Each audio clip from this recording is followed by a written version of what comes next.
Mention the name Subaru to anyone who follows motorsport and they will immediately say Impreza, the iconic rally car that was immortalised in the hands of Colin McRae and Richard Burns, and more recently Peter Solberg.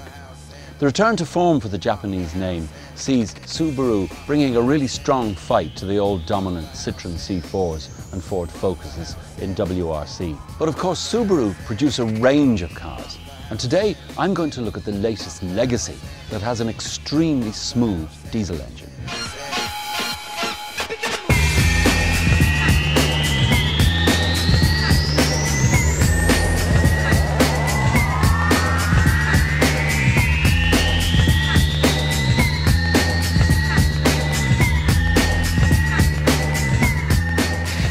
For the anoraks, the Subaru's new diesel engine is called a Boxer because it's a flat four which sits low in the car, lowering the centre of gravity, which of course improves the handling.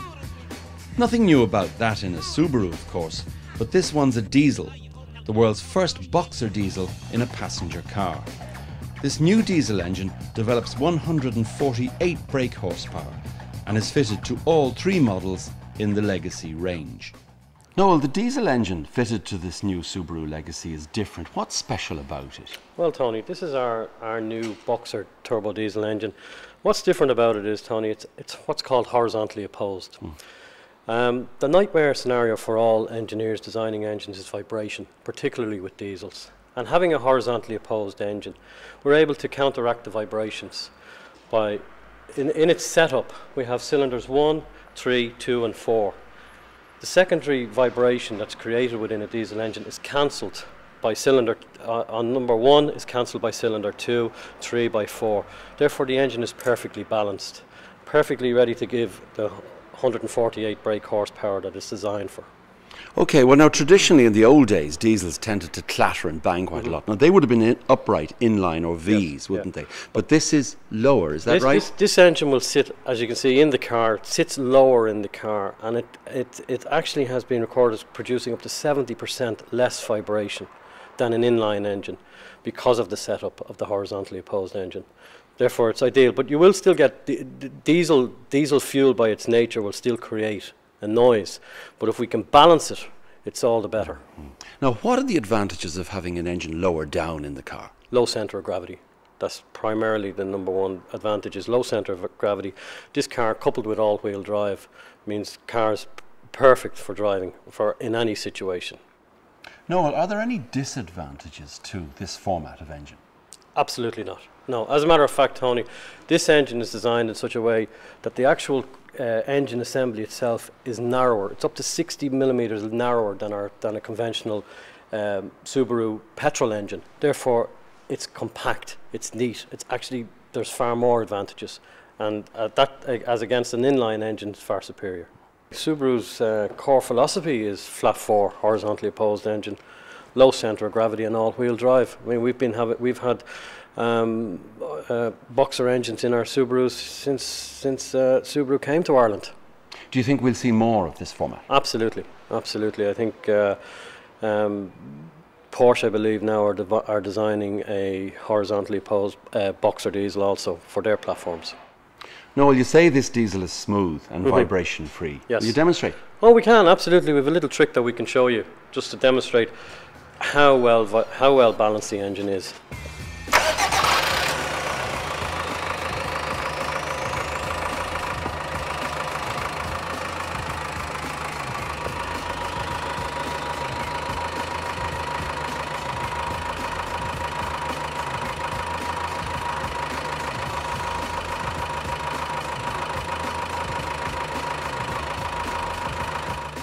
The engine is allied to the famous Subaru all-wheel drive, which improves traction, grip and handling. There's a lot of tough competition in the segment, with the big volume sellers like Ford with the Mondeo, Volkswagen's Passat, not to mention the BMW 3 Series and some Audis, all fighting for their place. Subaru bring luxury to the table in this very sophisticated legacy. The Greens have told all the car manufacturers to clean up their act, and Subaru have managed to achieve very respectable emission levels in the Legacy, the Sports Tourer and the Outback, all of which come in at under 155 grams per kilometre. This puts them in tax band C. So the VRT is 20% and the annual road tax is €290, which is not bad for a 2 litre. Equipment levels are also high with cruise control, 17-inch alloys, 6-disc CD player, electric heated and foldable door mirrors, heated and electric powered seats, front fogs and much more. Kids are safe too, with ISOFIX mountings and plenty of curtain, side, driver and passenger airbags. And the 8-way power seat with memory. With diesel prices constantly rising and the price of a barrel of oil likely to exceed $150 per barrel before the end of the summer, it's important that a diesel engine produces good economy. The Legacy can get consumption down to 4.8 litres per 100 kilometres and the Outback just slightly more at 5.1 if driven carefully.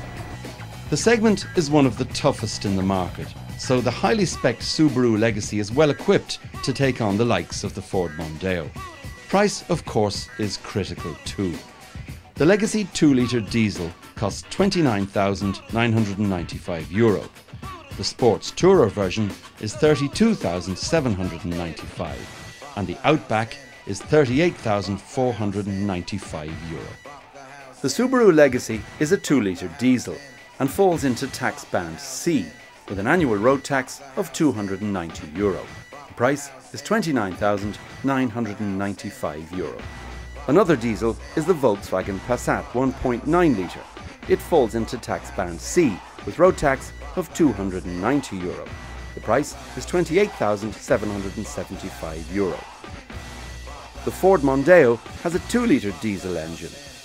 It falls into tax band D with road tax of €430. The price is €34,810.